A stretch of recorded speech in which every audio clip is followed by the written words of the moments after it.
Like a Hellcat.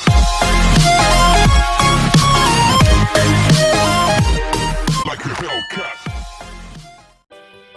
Hello guys! Welcome back to my YouTube channel. This is Emeline X.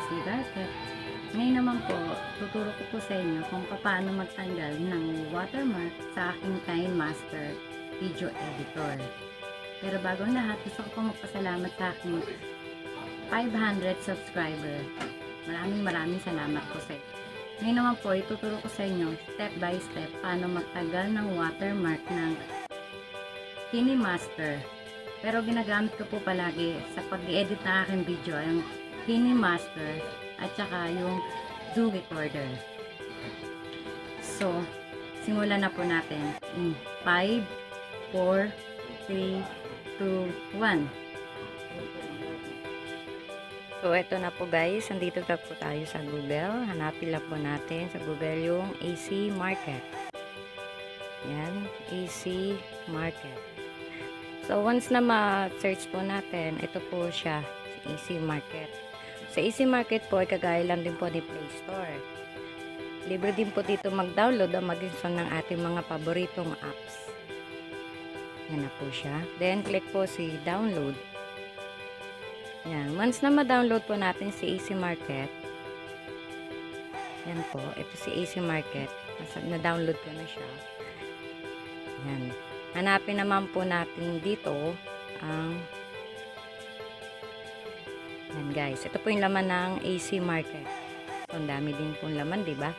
So, ito, hanapin naman natin si KINE Master. KINE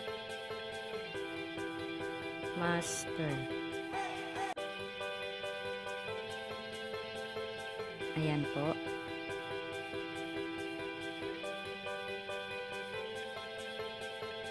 Ayan. Ito na po si KINE Master. So, yun po sa bandang kaliwa po, yung gilid, o dalawa, install, at yun pong isa, yun po muna i-click natin bago natin siya i-install. Ayan, mamimili po tayo, pero kailangan po ng version is 4.76. Ayan po, para po sa Android. Ayan.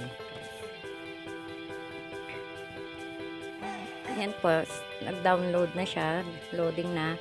So, mabilis lang po siya guys, mga 50 to 20 seconds lang po siya. Depende po sa signal natin.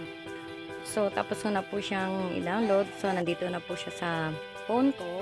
So, click ko naman po yung KINE Master.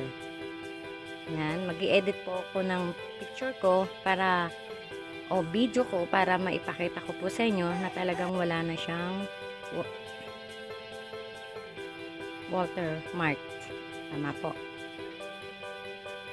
O, ayan guys. Nakikita nyo po ba, diba? Nag-i-edit na ako.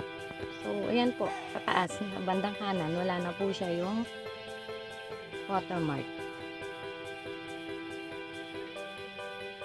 Ayan. Play lang po. Play ko na. Then, saka po.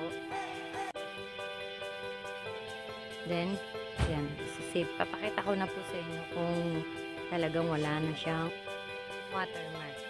So, ayan guys, nakikita nyo po, wala na po talagang watermark. So, hanggang dito na lang po. Sana po nagustuhan nyo itong video ko na ito. Like, comment, and share na lang po kayo. Lalo na po sa mga bago. Subscribe po. Thank you and God.